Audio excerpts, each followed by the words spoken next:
Another very significant update is that actions now all independently have their own update method settings.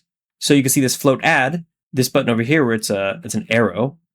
If I hover my mouse over it, says runs once, then finishes. Now I can click to edit it, and I have these options of how I want it to update. So for example, I can make it run every frame.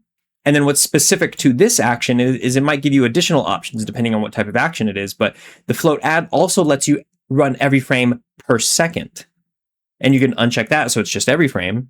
And if you read this tooltip over here, you can see that you can have an alt click to cycle through update modes, and you can also control click to toggle every frame. So that's an easy way to set these. So for example, if I want this to run every frame, I could open this menu and toggle the checkbox there, or I could just control click this and it automatically gets set to running every frame. You see? This transform translate, same thing, run every frame. You can run per second on that one. Transform target look at, which is really very helpful. Actions are also smarter in another way with something called the condition editor. So for this action, list find, I can cycle through this list of game objects here.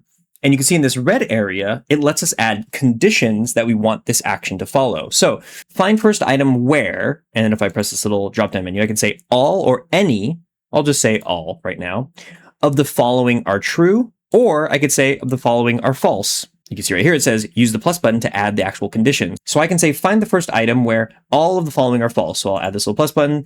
I'll say has a tag where it's like player, or, you know, we can add in the name is John, and we could say that it has the component, and we could select some component on here. You know, I don't have anything in here right now, but we could search for that type of component.